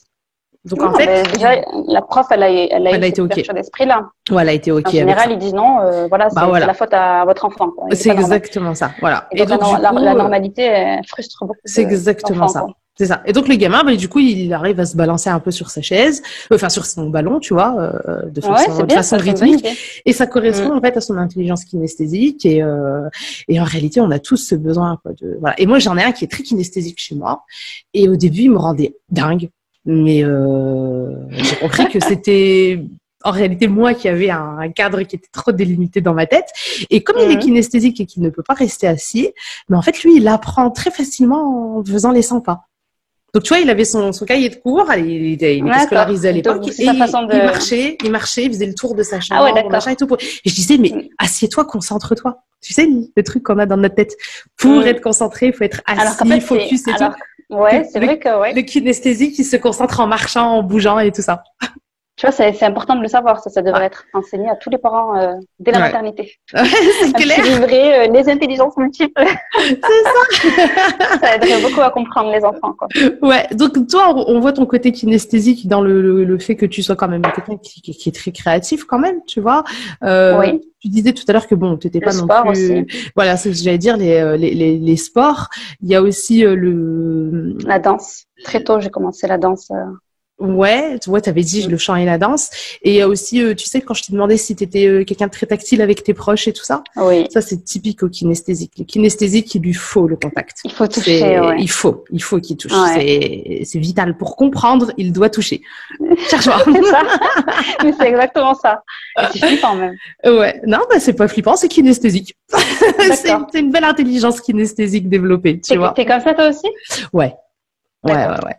Je suis très très très comme ça et en fait le truc c'est que moi toute ma vie on m'avait dit en fait que j'étais une cérébrale et que j'étais pas une manuelle, tu vois. Et donc tu y as cru. Et donc j'y ai cru et je me suis moi-même collé cette étiquette là, tu vois. Et à un moment donné quand j'ai découvert tout ça, la théorie de Garner, machin et tout, mon premier réflexe, moi tu sais, ça n'a pas été de m'intéresser à mes enfants, ça a été de m'intéresser à moi pour comprendre le truc. T'as commencé par toi-même, ouais. Ouais, et du coup j'ai décidé que j'allais développer mon intelligence kinesthésique. Et du coup, mon premier business, c'était du cake design. Ah oui, c'est vrai, je t'avais entendu dans un live, tu en parlais. Ouais, tu vois. Ah, ouais, ça se tient, hein, ça se tient. Et en réalité, c'est ça. Cette période-là, t'étais en train de te réapproprier cette intelligence-là. C'est ça. Et en fait, ça te montre en sommeil, quoi. Que j'avais mis en sommeil et qui te montre aussi que rien n'est figé dans le temps, en fait. Que d'accord. Si tu as un intérêt pour quelque chose, tu peux aller développer quelque chose qui n'était pas prédominant avant, en fait, tu vois. Et c'est ça que je trouve génial, en fait, avec la théorie de Garner sur les intelligences multiples, c'est que aujourd'hui t'es comme ça, mais ça veut pas dire que dans 5 ans et dans 10 ans tu seras toujours comme ça, tu vois. D'accord. Ouais, c'est intéressant. Ouais. Et bon, l'année prochaine, je passe ce bac S alors. Inch'Allah, écoute. Jamais de la vie. Des maths. Non, jamais. Ouais. Donc du coup, voilà ce que je peux dire sur ton côté kinesthésique. Et ensuite, l'avant-dernière intelligence que l'on va voir, c'est l'intelligence musicale. Musicale ou rythmique, voilà, c'est chacun l'appelle comme il veut, mais c'est la même chose. Donc là, on va être sur la sensibilité au rythme, aux mélodies. Oui, très sensible à ça. Très sensible à ça. Je pense que tu as une bonne intelligence auditive aussi. Donc tu sais, les personnes qui font une intelligence musicale développée, c'est le genre de personnes qui vont entendre une rime, un slogan publicitaire, je sais pas quoi, une fois et ça y est, ils l'ont retenu, ils l'ont en tête toute la journée, tu vois. Donc ça, c'est les intelligents musicaux. Et sensibilité des mots, tu sais, sensibilité avec les phrases et tout ça, être touché par les mots et tout, c'est très souvent dû à l'intelligence musicale et surtout la langue française. Les voix aussi. Ouais, non, c'est ça, les timbres de voix et tout ça. Et la langue française, elle est très très très très sensible à ça. Toutes les langues, c'est pas le cas pour toutes les langues, je t'assure, parce qu'il y en a certaines. D'accord. On mal au crâne plus qu'autre chose, tu vois. Elles sont pas du tout très musicales, on va dire. Mais la langue française, elle permet vraiment de développer une intelligence musicale bien prononcée. Et tu vois, donc du coup, comme c'est intelligence musicale, souvent les gens vont penser à quoi? Ils vont penser aux chorégraphes, aux danseurs, aux chanteurs et tout ça. Mais j'aime donner aussi l'exemple des experts en récitation de tajwid. Tu vois, le tajwid, c'est une intelligence musicale et rythmique hyper développée, tu vois. C'est vrai. Donc, tu vois, on en revient à toujours, voilà, un type d'intelligence, mais qui est développé dans plusieurs domaines. Ouais, dans des domaines très, très, très différents. tu vois. Donc toi, oui, toi t'es très lié, quoi. musical. Ouais, toi t'es très musical. Le fait que, tu sais, on parlait de la concentration tout à l'heure. Tu disais Oui. que t'as du mal à te concentrer s'il y a du bruit autour de toi et tout ça. Moi, le petit hack que je propose aux musicaux, aux intelligents musicaux, c'est les bruits blancs quand tu as besoin de travailler et de te concentrer. D'accord. Les bruits blancs, tu vois ce que c'est ou Oui, c'est les vagues, le vent, Ouais, voilà. Donc il y a des applications en les fait animaux, les insectes, tout ça là. c'est ça, ouais. Et en fait, on a chacun des bruits blancs qui nous parlent en réalité. On est tous différents et il y a des applications qui proposent en fait de créer tes propres bruits blancs. Et en général, Ça m'aide à dormir, ça. Ouais, bah écoute, Je suis dans des périodes où j'arrive pas à dormir. Ouais, tu mets Ça des m'aide. bruits blancs ces périodes-là. Ouais. Ça m'aide à m'endormir. Ouais. Je t'invite à tester pour la concentration aussi. Tu vois, essayer de. Ça va pas me.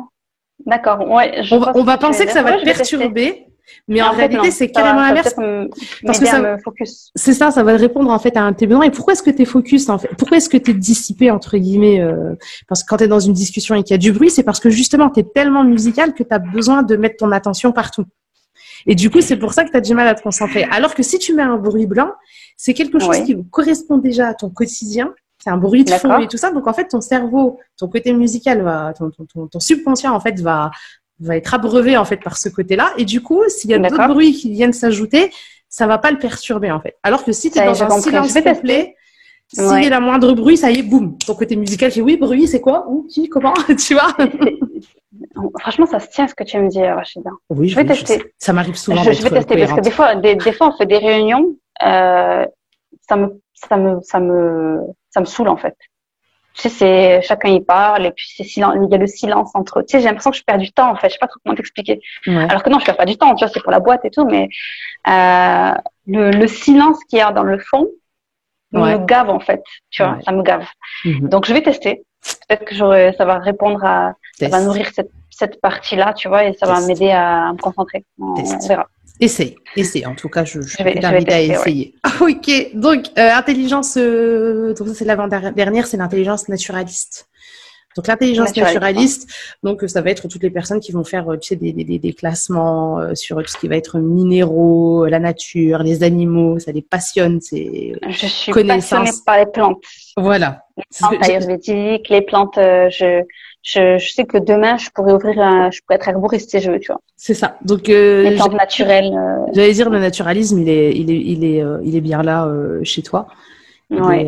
Je peux faire des mélanges de ouf. Tu me dis ta problématique, voilà, je sais pas moi, cheveux gras ou ce que tu veux. Moi, je peux te faire un mélange de ouf. J'ai toutes mes plantes à la maison, j'ai tout ce qu'il faut. Bah ça, c'est très naturaliste. Ça se tient. Est-ce que, je vais te poser une question supplémentaire. Est-ce que quand tu étais jeune, tu étais une collectionneuse? Est-ce que tu avais une collection de quelque chose? Collection d'objets, collection de quelque chose que tu aimais collectionner. Est-ce que j'étais une collectionneuse? Il me semble que je collectionnais des cartes de je sais plus trop quoi. Ouais. Des cartes je sais plus c'était quoi à l'époque. Ouais. Bah, les enfants naturalistes aiment beaucoup collectionner. Ils ont une collection de quelque chose. Ouais. Voilà. Les cartes. Et il y avait aussi une période. En fait, c'était par période. Oui, il y avait des cartes. Après, il y avait une période, c'était des figurines de je sais plus quoi. Oui, c'est ça. Bah ouais. Mais dis-toi que les enfants naturalistes, on les reconnaît comme ça. Ça va être des collectionneurs de petites voitures, des collectionneurs de cartes, des collectionneurs d'objets en forme de ceci, de machin. Ça rejoint ma fille, celle qui me ressemble le plus. C'est ce qu'elle fait. Ah bah écoute. Elle collectionne beaucoup de choses. Elle est proche des animaux aussi? Oui. Bah, tu vois, c'est son côté naturaliste. Et donc, du coup, bah, moi, j'en ai un qui est très naturaliste chez moi. Donc, comme je sais que lui, son délire, c'est de classer, de machin et tout ça, bah, on classe tout. Les déterminants, t'as pas envie voilà, je fais des étiquettes avec plein de déterminants, il classe les déterminants au singulier, au pluriel, au féminin. Classer, pour lui, c'est extraordinaire, tu vois. Donc, pareil, j'utilise ses prédominances pour lui apporter du contenu et tout ça, tu vois. Je vois vraiment l'intérêt, en fait. Je vois vraiment l'intérêt de connaître tous ces gens parce que du coup, t'as combien d'enfants? T'en as 8? Ouais. Ouais. Donc, tu as plusieurs profils différents. Ah ouais, j'ai de quoi tester à la maison. Tu dois t'éclater. Ouais. T'as dû tester, retester. T'as dû t'éclater, quoi. Ah ouais, non, franchement, ouais, ça a été un grand, enfin, c'était une cour de récréation pour moi, tu vois, de pouvoir tester tout ça. Et tu sais, chez toi, le côté naturaliste, on le voit même dans ton travail, en fait. Tu vas me dire, c'est quoi le rapport? Ouais, je vois pas le rapport. Le désert, il y a rien, il y a pas de plantes, il y a rien. Ah si, en fait, parce qu'en fait, les naturalistes, en fait, ils vont être très sensibles aux détails, aux nuances, et tout ça. Et en fait, on voit que t'es pointilleuse dans ce que tu fais, en fait, et que tu vois, tu as ce souci du détail. Du détail, énormément. Ouais. Et ça, en fait, c'est le côté observateur, en fait, qui rend les gens exigeants sur les détails. C'est pas le perfectionnisme en réalité. On va dire ouais, c'est parce que je suis perfectionniste. Non, c'est parce que tu es très observateur. Et comme tu es observateur et que, comme toi, avec ton côté intrapersonnel, tu as besoin de répondre à toi avant les autres, tu vois, et ben tu vas jusqu'au bout du détail parce que comme tu es très observatrice, les détails, c'est quelque chose qui est très important pour toi et tu les vois en fait. C'est ça. Alors là, tu es en train de me dire un truc. Il est pas génial, franchement, ce quiz sur les. J'ai plein de trucs qui me reviennent en tête. C'est exactement ça. Beaucoup de. Ouais, il y a plein de gens qui me disent mais c'est bon, tu t'en fous. Mais non, moi le détail je le vois gros comme une maison en fait. S'il y a ce détail, ça va pas en fait. C'est ça. Truc ça va pas. Ben, c'est vrai. C'est cohérent avec l'intelligence naturaliste. Et puis je t'ai posé une question à un moment donné. Pas spécialement perfectionniste alors. Non, tu es très tu diras non, je suis pas perfectionniste, je suis observatrice en réalité. Tout est dans la nuance des mots, tu vois. Ouais. Ça change tout. Ça change vraiment. Et tout à l'heure on parlait de la cuisine. Et la cuisine c'est très naturaliste aussi en fait. Que ce soit par l'amour de la nourriture ou par l'amour de faire la cuisine, tu vois. C'est très naturaliste parce que cette sensibilité à l'harmonie des saveurs, la connaissance que vont avoir les cuisiniers, en fait, avec les fruits, les légumes, les alliances de goût et tout ce qui s'ensuit, tout ça, en fait, ça répond aussi à l'intelligence naturaliste, tu vois. D'accord, ok. Ouais. C'est lié, hein. C'est cohérent ce que tu me dis. Ouais. Ce truc-là, en fait, je pense, c'est parce que je dois cuisiner tous les jours, parfois plusieurs fois par jour, voilà, une famille de 5, etc. Ça doit être ça qui fait que ça m'a saoulée, tu vois. Ouais. Mais le peu de fois où je prends la peine de faire un plat par plaisir, tu vois, que ce soit une pâtisserie ou un plat, un tagine, quoi que ce soit, je vais bien le faire et je vais kiffer, en fait, tu vois. Non, mais c'est ça. Mais après, tu sais, les personnes. Au quotidien, ça me saoule. Ouais, mais après, tu sais, les personnes qui sont pas du tout. Cuisine, elle me saoule. Ouais, non, mais ça reste cohérent ce que tu dis. Je vois ce que tu veux dire, ouais. Une personne qui est pas du tout naturaliste, qui est pas dans la nourriture, elle aime pas cuisiner, mais même manger, elle mange, elle s'en fiche. Elle va dire McDo, elle va dire oh, c'est génial, c'est très bon, tu vois. Donc, le fait que tu aies dit tout à l'heure, j'aime pas trop cuisiner, mais j'aime la nourriture, ça correspond. Je suis un gourmet, quoi. Voilà, c'est ça. C'est ton côté naturaliste qui est là. Alors, Habiba, la dernière intelligence.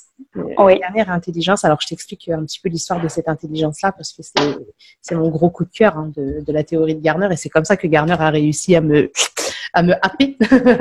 C'est qu'en fait, à la base, il ne présentait que ces 8 intelligences-là. La théorie de Garner, c'était ces 8 intelligences-là. Et ensuite est arrivée une petite 9e. Et en fait, par la suite, après, toujours en continuant ses travaux, tu vois, de recherche, la 9e intelligence, en fait, c'est une intelligence en fait qui va rejoindre un peu la spiritualité, tu vois. En fait, Garner te dit que on appelle ça l'intelligence existentielle, en gros. Mais si tu dois la décrire, et ben en fait, c'est selon Garner un type d'intelligence qu'ont certains êtres humains que de réussir à voir dans des choses simples en fait du quotidien des preuves qu'il y a une puissance qui dépasse l'entendement de l'être humain. Totalement moi ça. Voilà. Totalement moi. Et en fait, ces personnes-là, des personnes qui ont cette intelligence existentielle, étrangement, elles ont aussi cette sensibilité aux énergies. C'est des personnes qui vont arriver dans une pièce et qui vont déjà sentir des choses avant d'entendre les gens parler. Avant quelqu'un parle. Cela et tout. Et tout ça, en fait, est relié dans cette intelligence existentielle. Alors, cette intelligence-là. C'est le bonus, ça. Ouais, voilà, c'est ça, c'est le petit bonus. Alors, celle-là, moi, tu vois, je la mets pas dans mon quiz parce que je pars du principe que c'est propre à chacun de savoir si par rapport à ça, je suis personne pour se dire t'es à fond dedans ou pas à fond dedans et tout ce qui s'ensuit. Je vois ce que tu veux dire. Et c'est cool de savoir que c'est bien de le savoir. Que ça a été aussi mis en avant en fait dans les travaux de Garner. Et, il a fini de te convaincre avec ça. Voilà, là j'ai dit là c'est bon, allez bismillah, on est parti. Adjugé vendu, ça arrive. C'est vrai que c'est pas, j'ai peine à voir que c'est pas donné à tout le monde malheureusement. Ouais. Alors que je sais pas, dans tout il y a des signes de la présence divine en fait, de la main de Dieu, tu vois. Dans je sais pas moi, le processus de la création du papillon, tout en fait, tu vois. On peut en parler pendant et quand je vois que les gens réfléchissent pas, quand je vois que les gens n'y réfléchissent pas, ils voient les choses comme oui, mais c'est normal. Mais non, en fait, tu vois, là, devant moi, j'ai des arbres. Tu vois, on peut en parler pendant des heures. Et ça, c'est quelque chose que je pense les conférenciers, tu sais, en spiritualité, ils ont, à mon avis, tu vois. Parce qu'ils savent te donner des bons exemples, etc., parce que je pense que c'est des personnes qui réfléchissent beaucoup avec cette intelligence-là, tu vois. Ouais, c'est exactement ça. Donc voilà ce que je peux te dire, Habiba, concernant ton petit profilage intelligence multiple. Alors, qu'est-ce que tu en as pensé, dis-moi? C'était super. Ouais, franchement, pourtant je suis quelqu'un qui est tout le temps pas dans la négation, mais quand on essaie de me cerner, je vais toujours te prouver que tu t'es trompé. Mais là, franchement, Rachida, t'as fait un sans faute. Il y avait rien à dire là. Là, tu m'as fait fermer ma bouche. Non, franchement, c'est passionnant. Et du coup, ça me donne encore plus envie tu vas faire une formation là-dessus ou oui, il y a des formations. Là, alors, parce que je suis en train de réfléchir, je me dis, quand est-ce que cette vidéo va être publiée pour que l'actualité du moment? Ah ouais, alors il y a une formation en ligne et en présentiel. Donc, il y a une formation en ligne qui est disponible. Ça va être la même, mais c'est juste l'accompagnement qui va être différent parce que sur le présentiel, je suis là pendant 2 jours avec tout le monde. Donc, il y a un week-end de formation en présentiel en décembre sur Paris où on travaille justement les intelligences multiples, mais pas que. Parce qu'en réalité, moi, mon petit truc à moi, c'est de transmettre aux parents la boîte à outils que j'utilise avec mes enfants. Donc, certes, ma base de travail, c'est les intelligences multiples, la théorie de Gardner, mais à côté de ça, il y a beaucoup d'outils basés sur les neurosciences qui permettent aux parents d'apprendre à apprendre de façon efficiente, et le but étant qu'ils intègrent ces outils-là pour eux et qu'ils les transmettent ensuite à leurs enfants. Donc en plus de ça, on va travailler sur les cartes mentales avec le système du mind mapping de Tony Buzan. Moi, je me suis fait certifier à la méthode parce que j'utilise ça depuis plusieurs années et je vois que les résultats sont ouf, quoi, que ce soit pour moi et pour mes enfants qui sont OK avec la méthode. Je parle beaucoup de hacks de mémorisation, donc optimisation de la mémoire et tout ça, c'est pareil, c'est un peu mon petit truc à moi, et je vois aussi que il faudrait que ce soit transmis à tout le monde, ces petites choses en fait. On pense que retenir, tu vois les bienfaits, quoi. Ouais, je vois les bienfaits et je vois à quel point c'est simple en réalité, tu vois, de retenir les choses quand on est outillé. Tu vois, c'est juste ça en fait en réalité. Ça, tu vois, le système scolaire comme on le connaît aujourd'hui, c'est pas une aberrance, quoi. C'est ça, mais après tu te dis, écoute, ok, le système il est comme ça, il y a aucun souci.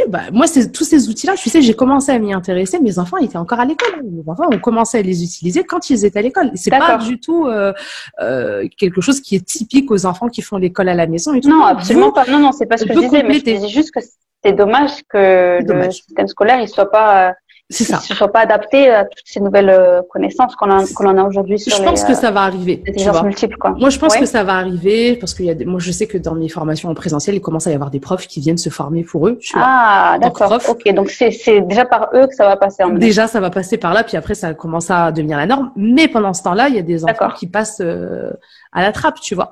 Et je me dis, là, à ce moment-là, c'est à nous de prendre notre responsabilité de parents et de compléter en fait à la maison avec des outils comme ça, tu vois. Et et c'est très compatible avec des enfants scolarisés, hein, vraiment. J'ai sur un pourcentage, en réalité, quand j'y réfléchis, des parents que je forme aujourd'hui, au moment où je te parle, il y a plus de parents d'enfants scolarisés que de parents d'enfants qui font l'école à la maison, tu vois. D'accord. Donc voilà ce que je peux dire par rapport à ça. Habiba, je te remercie pour ton temps. Merci à toi d'avoir répondu à mon invitation. De discuter avec toi, Rachida, tu le sais, hein. C'est plaisir partagé. Je peux jamais te dire non. Plaisir partagé. Merci beaucoup. Je vais mettre ce que tu fais. Merci. Bah écoute, je peux que te dire la même chose. Moi, je suis toujours épatée. Moi, quand on me dit est-ce qu'il y a une entrepreneur qui t'inspire, je dis mais oui, Habiba de Bedouine. Je trouve génial ce qu'elle fait. Non, vraiment, c'est génial. Voilà, je mettrai de toute façon, tu sais, sous la vidéo dans la barre d'infos, tous les liens vers ton compte Instagram, ton site internet et tout ça. Comme ça, vous aurez toutes les interventions. Donc merci pour ton temps. Comme ça, elles verront, tu sais, l'application de tout ce que j'ai dit dans tes. C'est ça, quand même, sur mon Instagram, mais bon. Voilà, elle avait raison. C'est exactement ça. Rachida. Ok, voilà. Donc, merci beaucoup. Très très vite, Inch'Allah. Inch'Allah. Merci à tous. Je vous retrouve très très bientôt pour un nouveau profilage avec un nouvel invité. Toujours la théorie de Garner, toujours des intelligences multiples. Bref, on apprend à se connaître en allant découvrir les profils des autres. Allez, je vous dis à très très bientôt. Ciao. Bye.